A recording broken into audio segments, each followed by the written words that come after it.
Welcome to the Waiting List podcast. Tell us a story. It's like many things you start building from scratch. And then I'm like, wait, I really do like watches because You've seen so many watches that makes you excited. I think I really do like watches. Yeah. I think it's a great way to see if you are a watch enthusiast. Hello, ladies and gentlemen. You are tuning into the Waiting List podcast with my host, The Lung Lung Thun, and Dr. Sum, who today is overshadowed by the watch professor, Carson Chan. So thank you, Carson, for joining us today. Hi, good to be here. Thank you for coming. Well, this is going to be a two-part interview with Carson. With his wealth of knowledge, we had to take advantage of this opportunity. The first part is about learning about him and his time at Richard Mille. And the second is about the time in the auction business as well as FHH. So firstly, Carson, how did you come up with the name Watch Professor? Wait, I didn't know about this two-part thing. Oh, sorry. Now you do. So basically, how did you come up with the name Watch Professor? Do you actually have a PhD in watches? The thing is, Carson, Alex is really good at getting his PP7 Walther pistol out and shooting people. Yeah. Because he's Chinese James Bond, but he's not very good at logistics, so he has to rely on Moneypenny for that. And yeah. Okay. Anyway, gloss over that. So you were saying what? I've asked this question 3 times. I've asked you this for the whole podcast. You didn't put your hand up, dude. So I said, Chinese James Bond. Oh my god. Anyway, how did you come up with the name Watch Professor? I think before we even started, I've got Carson on the giggles. It's like, oh my god. Can I go? Yeah, go. Listen, very good to be here. I'm very happy to be here. You wanted to know why I come up with the name Watch Professor? Well, it wasn't me personally. It was actually a question that Daniel asked. Because a professor is someone who teaches, and a watch professor is someone who teaches something about watches. And I thought it's very suitable since I was really, doing a lot of teaching with in the watch industry. So, yeah, it's just something that, naturally it just came. And also a friend of mine suggested, he says that if you use Watch Professor and if it becomes really popular one day, you're going to have to pay me royalties. So I'm going to pay my friend royalties soon, maybe. Good one. So before we talk about your experiences here then, I'd like to know, how did your love for watches start? Wow. It started with when I was younger, when I was a kid, I was really into mechanical stuff. I like toys, like any young boy, you would ask your father to buy you any, toy car, remote control car, models, whatnot. And I would get them, and then I would start, disassembling them, taking it apart, trying to figure out how it works. One thing led to another. I fell in love with mechanical stuff. It's, of all things, it's not really watches first. And then as I grew up, we moved to California, and I started, in California, you really need a car to get around. So, I'm exposed to cars. The car culture in California was really, really very interesting. And then I got myself really deep into automotives, motorcycles, cars, and all that. And when you're young, when you're on a very limited budget, you really need to rely on yourself to tinker with the cars and motorcycles. And that's how I got where you expose yourself to mechanical stuff. Then when I started learning more about watches, I noticed it has a lot to do with mechanical things. It has a lot to do with mechanical engineering. So it's even more interesting when it shrinks down to a much miniature smaller level scale. Yeah. So I got the question leading on from that is, it sounds like you made the transition straight from like first cars, automobiles, and then into watches. But that transition doesn't always happen with everybody that's into cars. So why do you think some people transition from cars into watches and some never do? That's because I was stuck in Hong Kong. I couldn't. There was no way. And when I first moved back, I was living in a tiny. I didn't even have an apartment. I was sharing a bedroom with someone. I had like an upper bunk. Kiss goodbye to cars. Sorry. So. I like how you said you had the upper bunk, because that's the status. You had the upper and not the lower, right? No, actually, the upper is the shittier one. Yeah, because you got to climb up. Yeah. And then also you have to roll off the bed. You can't sit up. Smack your head on the ceiling. You're kissing the ceiling. You can smell the ceiling when you're sleeping. So it's actually not a status thing. If it's anything, it's lower status to be at the upper bunk. Now you mentioned, so not just watches. So you said cars. Now I try my best to divert this podcast into a car one. But you're also into motorbikes, your shoes, your tailoring. Could you have easily gone down that kind of road as well? Like become the car professor. What makes you think I'm not? Oh, so you have two. You have two identities. Well, I've just joined Vogue Men. I am the automotive editor for Vogue Men. You are? Yes. Oh, okay. I'm going to come back to that in a moment. All right. Yeah. We come back to that. But you'll come back to that one. Okay. But it's still something that I'm really, really enjoy working on. Not just driving. I love working on cars. So. Okay. So sorry, I've got a question here. Like you mentioned that part of the reason you went to Hong Kong was the reason why you got into watches. You didn't actually explain what that had anything to. I assume it's because you couldn't get a car, or it was just because of space. It didn't really make a lot of sense. Yeah. And if that is the case, do you think that this whole COVID period, where we haven't been able to go out and we haven't been able to drive a car, has meant that all those people that are usually into mechanics and get that fixed from their car, maybe they have turned to watches? Well, I think it's two very different situations. First, you're a young guy moving back to Hong Kong, where you have to share a room with someone. I think in that situation, it's quite impossible to get into a car, much less to own and maintain one here in Hong Kong. For those who are listening who are not from Asia, a Hong Kong car parking spot, a rectangular box. Today we are looking at about 600,000 euro to buy this spot. So it's very different. You need I need to paint this picture for everybody who's listening who has not been to Asia. But for me, it was because I have this mechanical itch, this urge to tinker.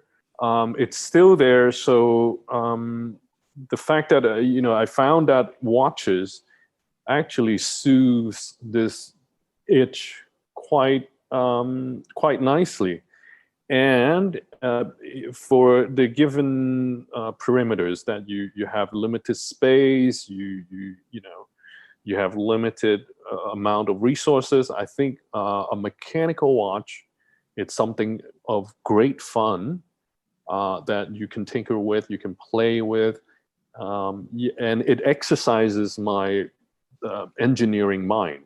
So I think that in a way was a very attractive, a very fun thing to do.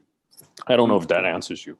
Yeah, no, that answers it perfectly. But did you find that kind of experience quite, like, were you alone? Because I don't know, like, did you have the internet to meet other people that did the same thing? And did you have a little group that could do that and learn from each other? Or? Dude, this is late 90s. There were internet. There was not really a lot that you could share with someone. I found this website that sells you a kit. It's a movement.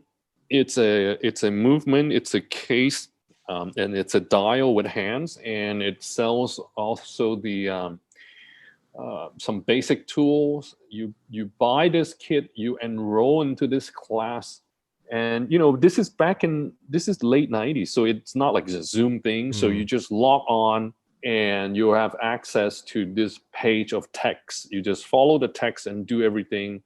You log out and you log on the next day again to continue. It takes like 4 or 5 sessions. I mean, it's so long ago, I forgot. I think it took 4 or 5 sessions to put the watch together and get it done. So that's how, obviously that's not like the first experience I have with watches, but that was the tipping point.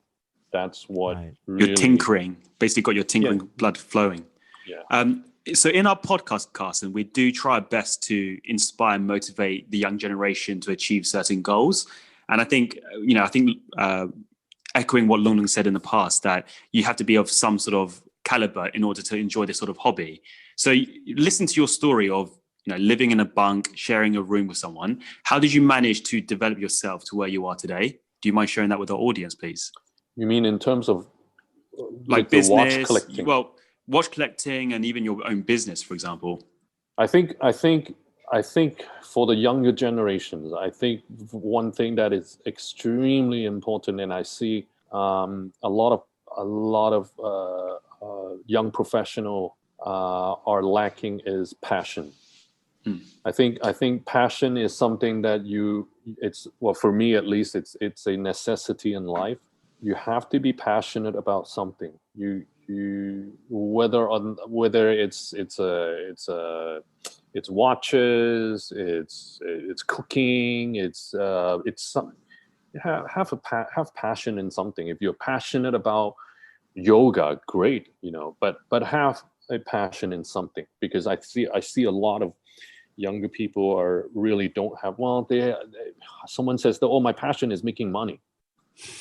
And then I have someone who tells me that their passion is someone who said that to me. He said, my passion is it's investing in tech company. Now, is that a passion? I don't know. I mean, I don't want to be the judge of what qualifies as a passion. So you talk about a passion, and I think a lot of people, we do mention that a lot on the podcast, having passion in what you do. Can you articulate why having a passion is important? It makes your work, your life a lot more interesting than just trying to make paycheck to paycheck. If you have a passion, you are constantly enjoying what you do, right? I mean, for me, I'm the luckiest guy. I mean, I'm able to work in an area that I really like, really enjoy. Sometimes I pinch myself and says, is it really happening? I am in situations where I'm surrounded by international watch experts talking about the geekiest thing that no one would even understand what we're talking about. And I just find that extremely satisfying. Now, going back, people might not be interested in watches. Or they might be interested in watches, but I don't. What I'm trying to say is, you could be interested in things and not be passionate about it. But once you have a passion in something, it becomes different. You can have this passion, and it can be the motivation of your work.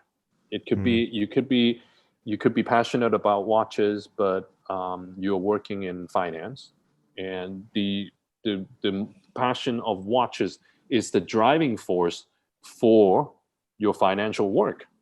So to me, this is absolutely the most important thing.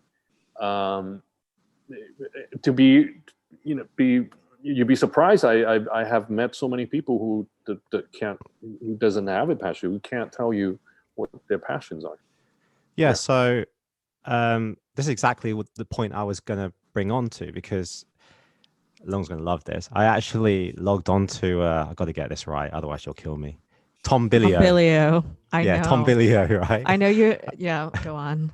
And he's a big advocate for this kind of stuff. But one of the things is, it's all very well going on. You need passion and you find your passion. Yeah, but how do you find your passion?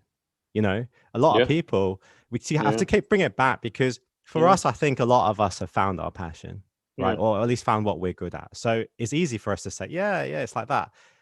And for me, at least, I kind of fell into it. I didn't actively go and seek it, right?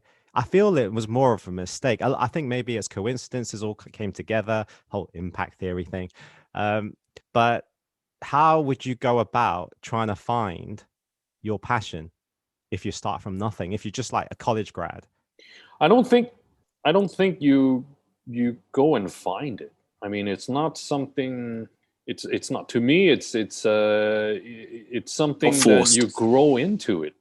Yeah. It's accumulation of your life experiences. I mean, you don't just suddenly figure out. Well, for me, I can only speak with my personal experience. I don't suddenly wake up in the morning and go, oh, I like watches. Yeah, I knew that I like mechanical stuff. I knew I enjoy working, tinkering stuff. I knew all that.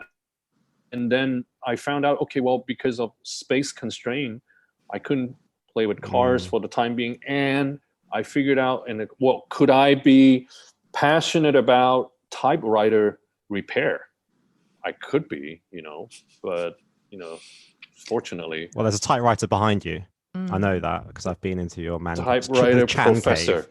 Yes. The Chan Cave. Yeah. I want to say, because I get that question a lot from people on Instagram, like, how do you find your passion? You're so lucky you have a hobby. I generally tell people during your downtime, whatever you're doing that's helping you relax, say it could be dancing, or you just naturally log onto certain websites, whatever, that's most likely your passion. You just don't recognize it. Because if you tell someone right now, say girls, right? And they instantly they just log on, they shop. I tell them, hey, maybe fashion is your passion. But just because it's such a trivial thing, they think, nah, that's not a passion, but maybe it is. So that for me is generally whatever you're drawn to when you're most relaxed and you never get tired of it. I 100% agree with that. I reckon when you're not forced, like what Carson just said, and you had all the time in your world, you will naturally gravitate. You'll actually, you'll past all the holiday time, you'll think, okay, what can I do? Because I'm really bored now, right? And you'll naturally gravitate to something you're actually interested in. Now, Long has said like fashion. You notice that maybe you're going along this kind of very broad spectrum of fashion, but it does need refining. And this is probably where what you mentioned about growing into it, as the more you go into it, you start to refine and refine and refine. And your personality might also benefit you in a certain direction within that industry, like maybe marketing or supply chain or something like this, right? So that's what I feel. But even when people say things like, how do I find my purpose in life? I have zero motivation to wake up. I read this thing recently where the way to find out is to generally think about a cause that actually makes you cringe. So if I made you watch videos now of like puppies getting tortured, if you react, that's your thing. Or like, say everyone for me, would react to that though. No, but like, okay, so for example, I feel more strongly when I hear stories about rape, right? So I know my direction is more towards women and women with no education. So I understand there's a purpose, right? So then that would drive me to work because I know there's an end goal, like what I need to do with my money, right? So I think things that actually make you feel something rather than, oh, I have no hobby, I'm going to start trying different things. I don't think it works that way. The next thing I want to bring up though, because you've got passion, but then the other thing is you have to be good at it. So even though you're passionate about it, there are certain hierarchies which people fall into. And I don't think you necessarily get the respect unless you reach that sort of pinnacle. So for Carson, I mean, you meet a lot of different watch collectors. How do you engage who is at the top of their game? Because they're all passionate watchmakers, but how do you know who's top? Wait, watchmaker or watch collector? Let's use watchmakers first and we'll go down to collectors. It's very similar. I mean, I think watches today has absolutely no functionality. There's no, I mean, I don't think anyone make a watch so that you can tell time, right? Watches is a very unique category that went from a necessity to what we have today. It became an accessories, right? So you do not need a watch. Nobody needs a watch today. Now, how do I look at a watch brand or a watchmaker? How do I see where they are? It has a lot to do with who you are, who you as a collector, what speaks to you. It's sort of like, does contemporary art work for you? Well, are you a contemporary art person, or are you a modern art person, or are you more into Chinese ink painting? You know, there is obviously, to a guy who's really into Chinese ink, contemporary art is not going to speak to me, right? So it's a very personal thing. I don't think there is a certain rules for people to go, look, this is how you should look at a watch. This is how you gauge. How many years have they been around? Are they COSC? Are they Geneva seal? No, some people like the watches to be very, very unique and different in terms of time telling method. You know, it's a very funky looking watch, you know, and there are people who are not into that. Some people are into, so there's no set rule. But for me, how I look at a watch brand is I think it's important to see if the brand is transmitting their ideology through their product effectively and efficiently. If brand does that well, I tend to like them. Well, this is a perfect segue to actually go into Richard Mille, because you spent some time there, and I think it's one of the most arguably contentious watches out there. Because for purists, it's nothing to do with, you know, like you mentioned, it's nothing to do with watch finishing, accuracy, etc. at the time. So it's a battle between marketing versus watch finishing for the money. So you began in 2004. I think Richard Mille was at its infancy in 2001. So why did you go there? And were you considering any other brands during that transition? I went there because I need a job. It's an opportunity that happened, and I took the opportunity. Very happy. Not only was it Richard was an awesome boss to work for, but also it was looking back now, that was such a crazy period that I think a lot of things that can happen largely depends on timing, and I think Richard Mille happened at the perfect time, perfect moment in time. Yeah. Sorry, were you asking what else? Well, no, I'll go into that a little bit deeper, but I just want to know, what was your main role there? So you went into Richard Mille. What was your main role there? So you happened to find a job, there's an opportunity to pay the bills. So what was your main objective? Well, in 2003, Hong Kong was just going through SARS. Right. Quite challenging. I was already into watches. I like watches. I know about Richard Mille watches, and I know how different they are. They wanted to start Asia operations here, and I said, yes, I'm excited. I'm very happy to be part of this team. So I took the opportunity and started building this whole team in Asia, and it was a lot of fun. It was a great learning experience. Great entryway into the watch world. Yeah. So what was you doing before that? Because you must have had previous experiences, because I can't seem to find online beyond the scope of Richard Mille. What did you do before to actually get? Prior to that, I was working on my own. I was in the plastic injection molding business. So I was doing manufacturing, mostly for toy company. So I was at one point. So we're gonna have to dial back. Once I got out of school, my first job was working for this toy company.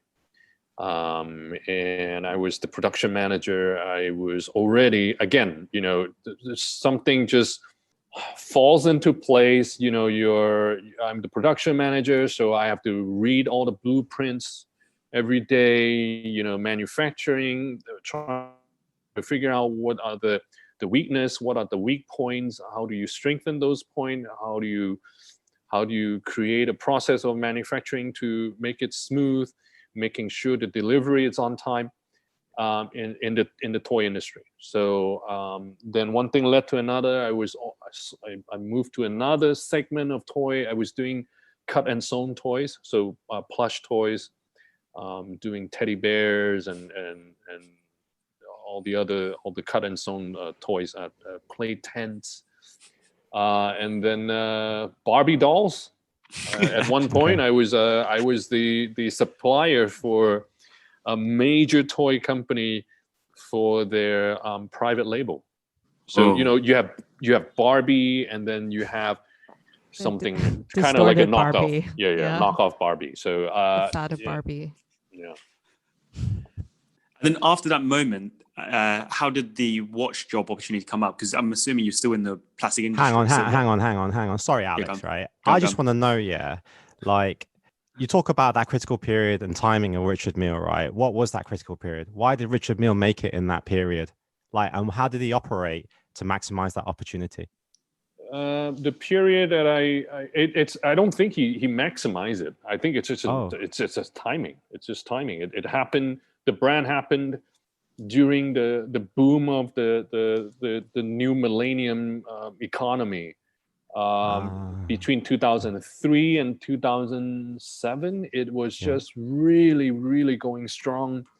Not just in Asia, I think in even in the US and everything, it was just really taking off. So I think the time, not that I don't think he planned it. I don't think anyone can plan something like this, but the global economy was just really strong.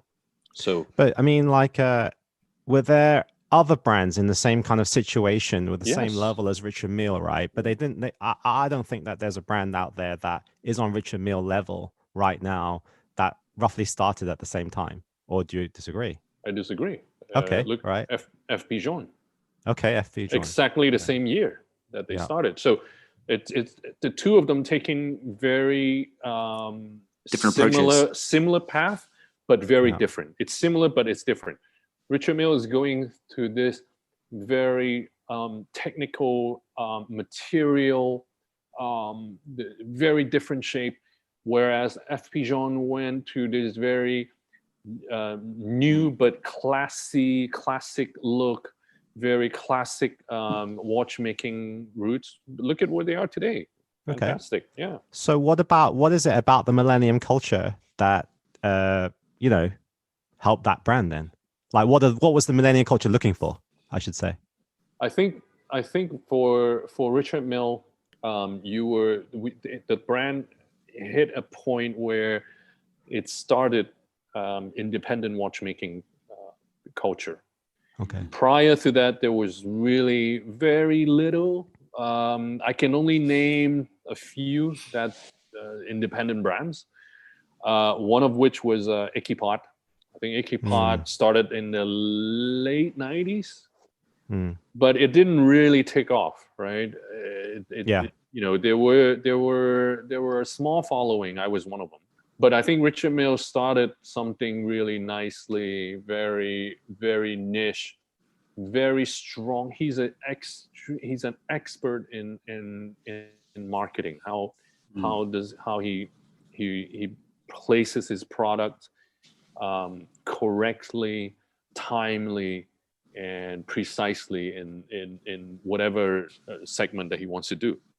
So I think it's a multiple factor that made it where it is today. Right.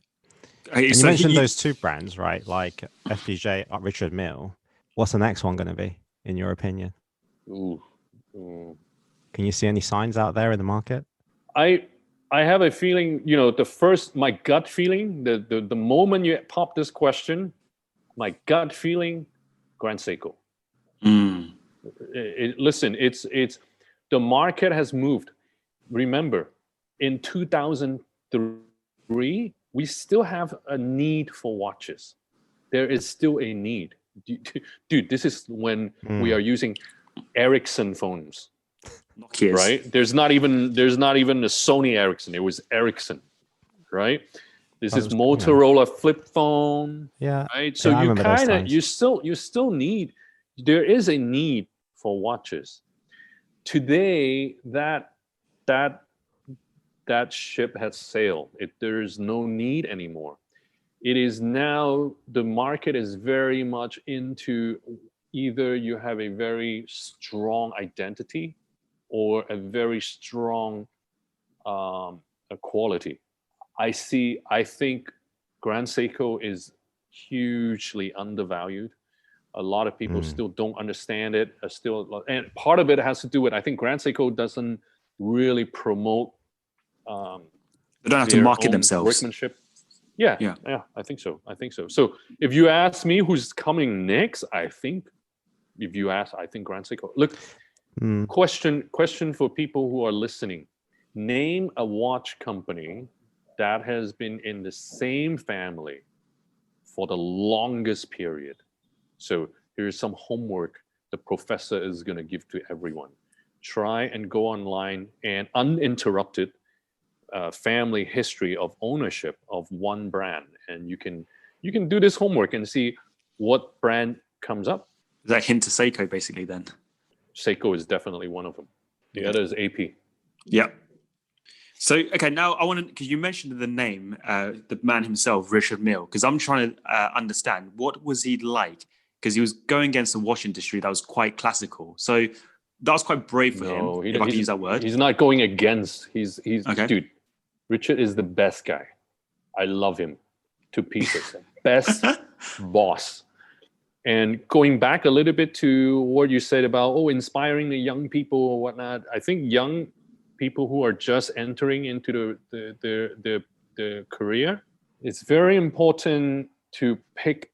I think it's more important to pick the right boss than to pick the right career. If you have to work as a dishwasher and you have a very inspiring manager that teaches you how to wash dishes, that is much better than working for one of the Fortune 500 company, because it's important when you are young, you have an inspiring boss to guide you. Richard is one of those people. Very, very, always very calm, very good in expressing what he wants to say, and always speak with enthusiasm.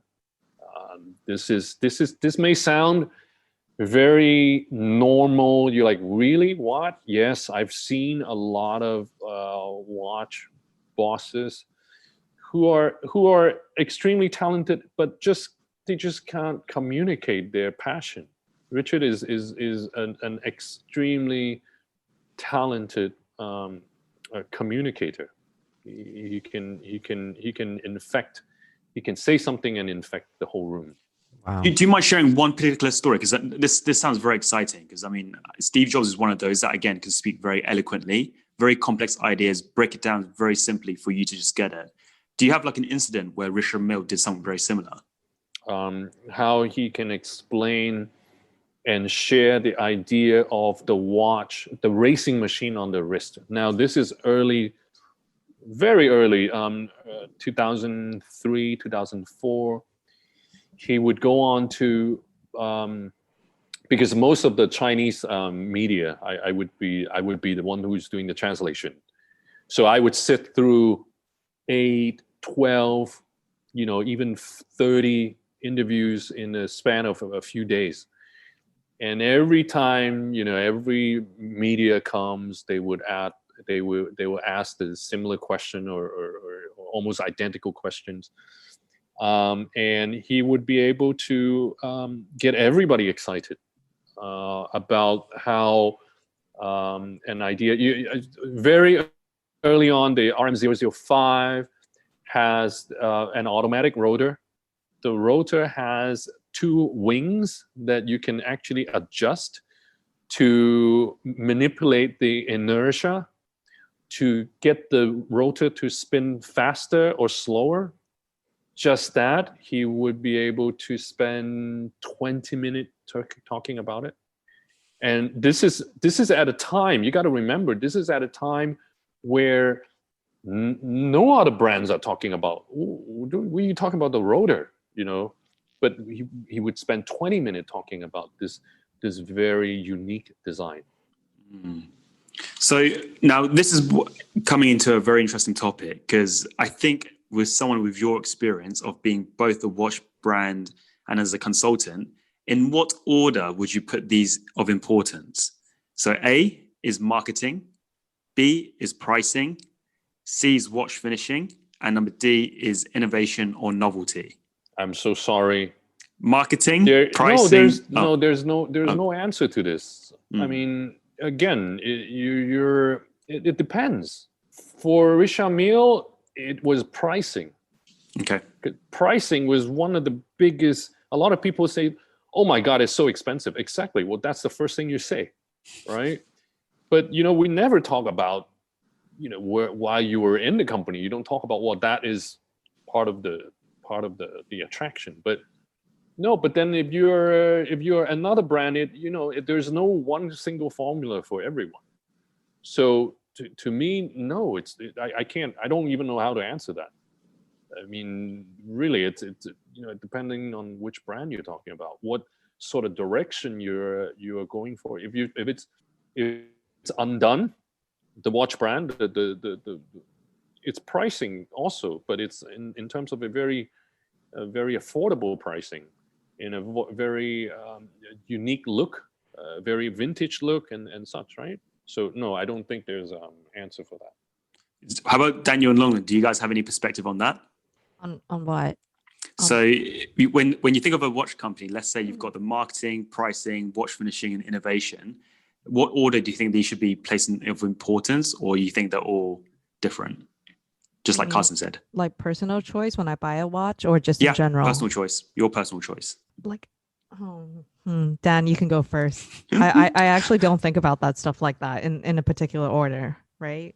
I do feel like a watch is an emotive purchase, right? You like it, right? You can't. It's trying to break down exactly why you like a piece, and even if I could do that, I could tell you for all 4 of us, it would be different. So you can't lock in this is the formula. And I think to some extent, some people are going to prefer the history. Some people are going to like the innovation more.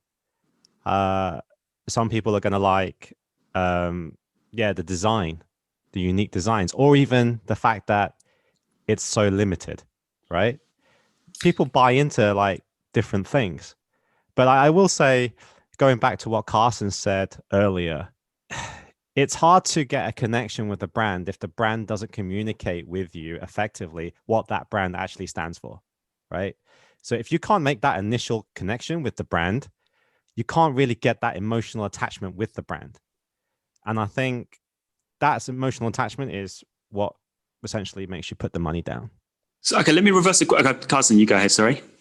Dan is correct. Communicating effectively.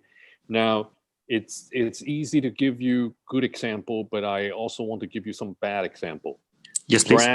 Brand that goes extreme left to extreme right, and then went back to left and then right.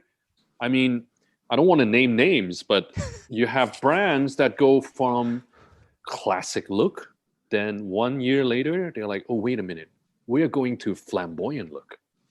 And then they go back, oh, no, flamboyant look is not, we're going to go back to a classic look. Dude, going left and right like this several times in the span of a few years, you will destroy your audience, your client base, your fan base. Forget it. I couldn't follow.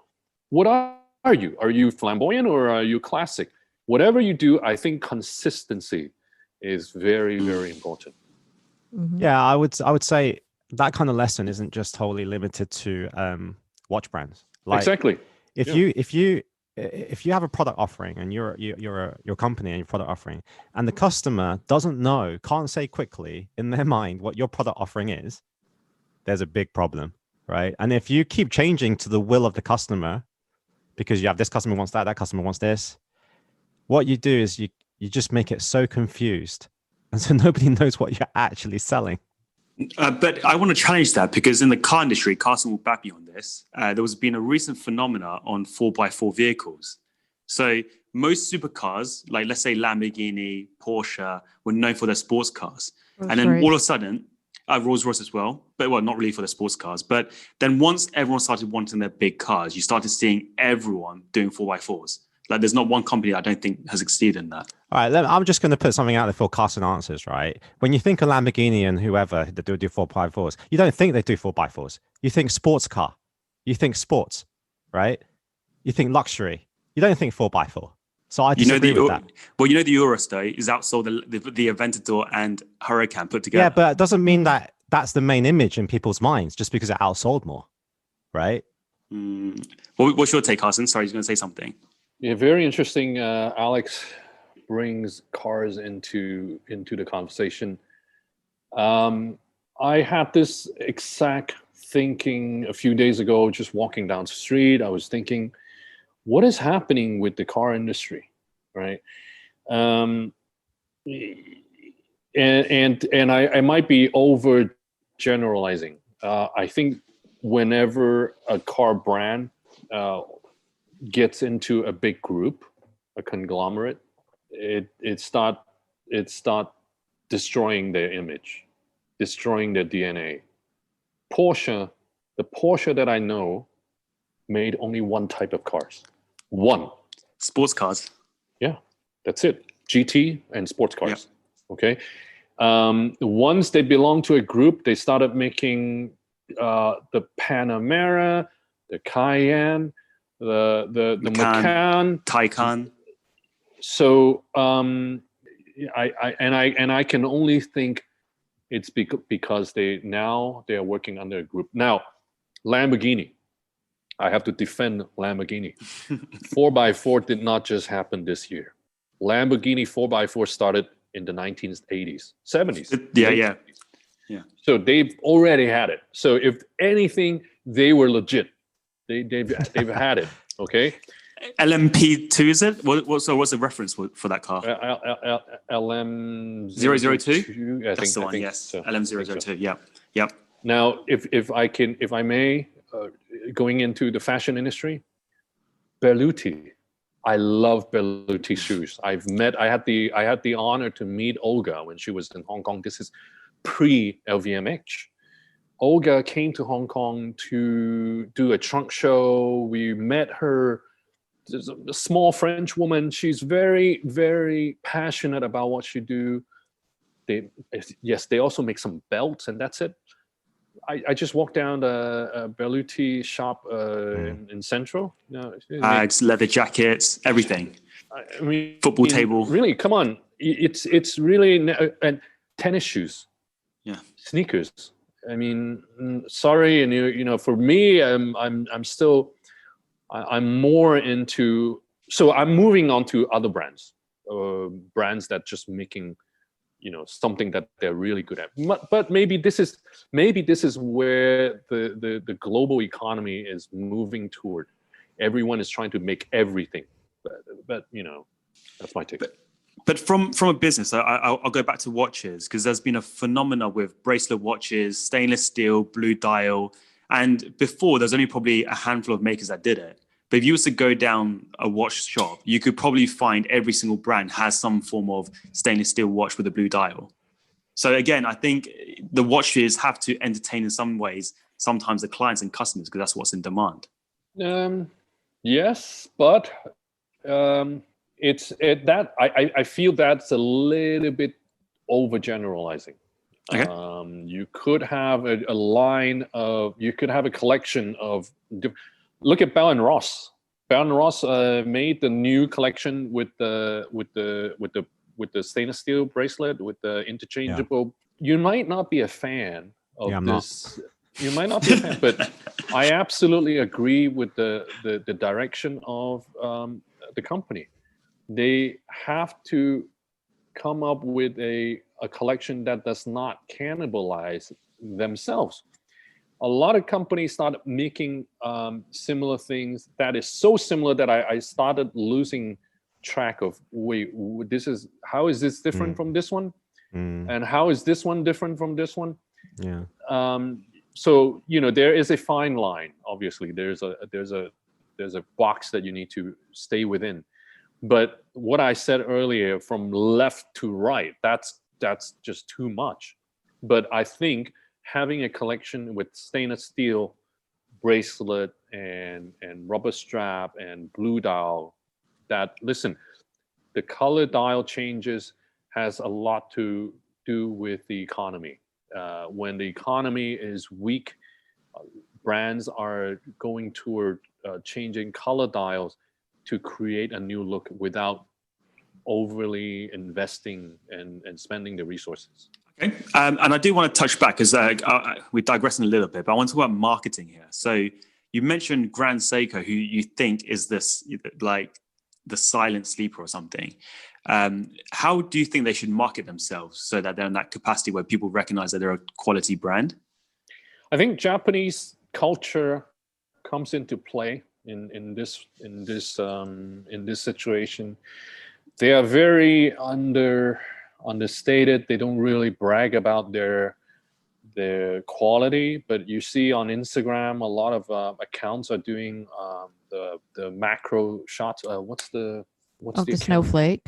No, they would. There are people who are taking macro pictures. Is it Homaria? HOM something like that on Instagram? I have to look it up, but I'm following them. But it's a fantastic way to look at how the product is being done. I personally went to Grand Seiko 2 years ago, and I spent 6 days at the factory.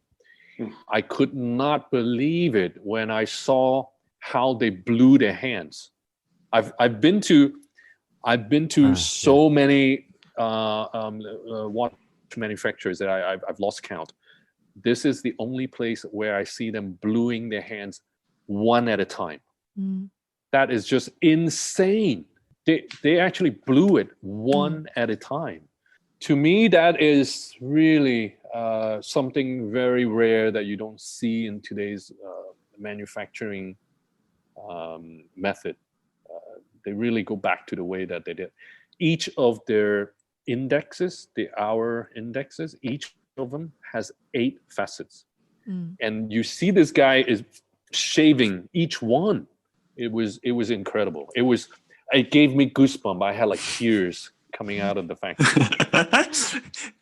Tears of watch eyes, mechanical. I kind of like the way Grand Seiko is, though. Like that whole Japanese vibe is so strong with Grand Seiko of not like shouting, just not being, I guess, arrogant and very flashy. That is part of their charm. That for me, anyway. Yeah, I agree. I think a lot of the challenges that they are facing now is just people cannot differentiate between Seiko and Grand Seiko, and because there is a quite a big price differentiation, that's the challenge. But I also think that could also work for their advantages. Because people would know who know. Yeah.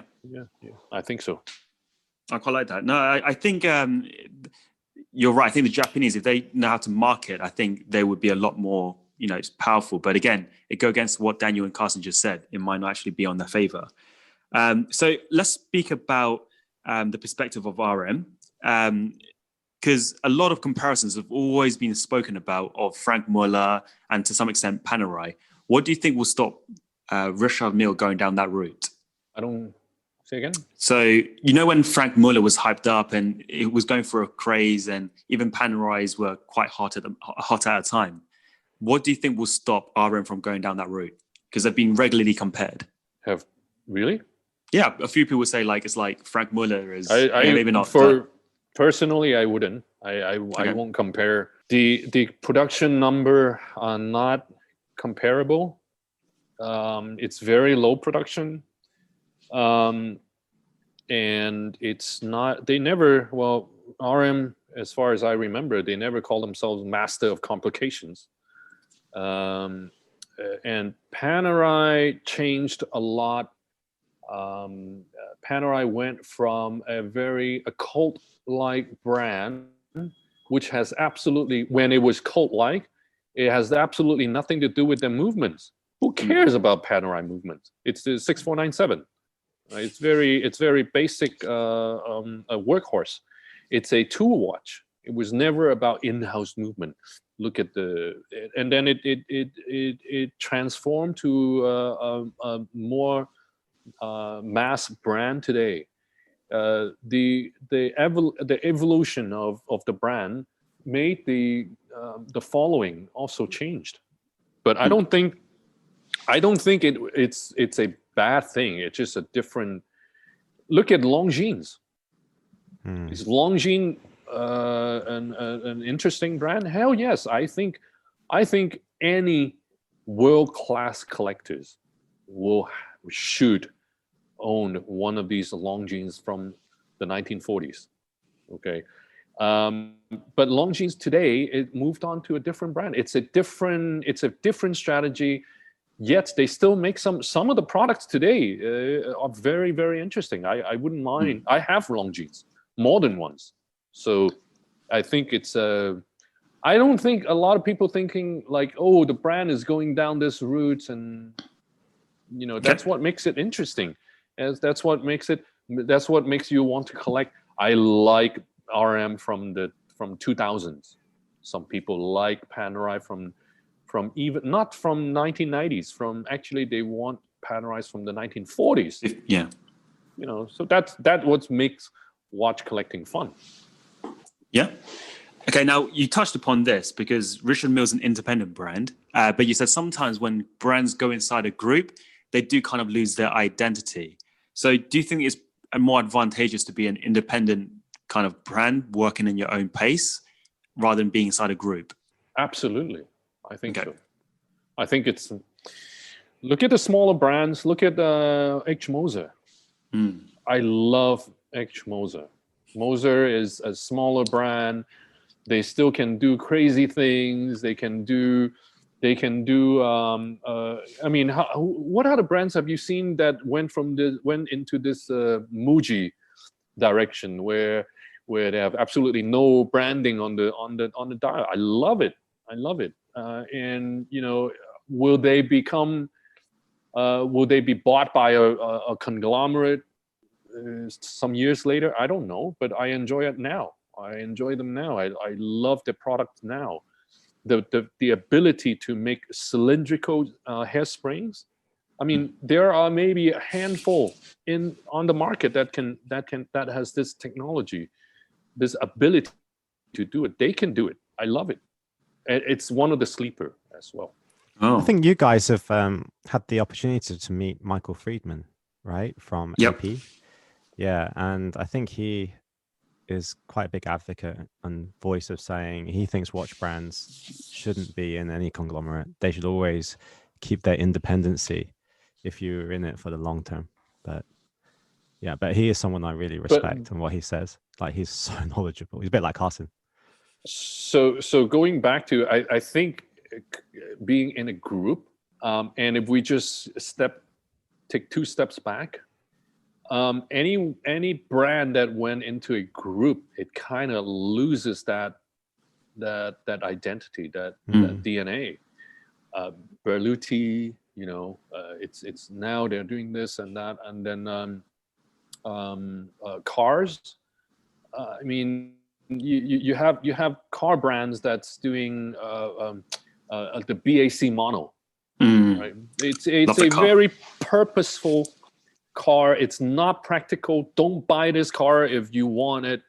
You want to go for grocery shopping. No, so it's but is it better? Is it worse? No, it's not. It's something that I think it has a very strong DNA, a very strong communication to their fan base.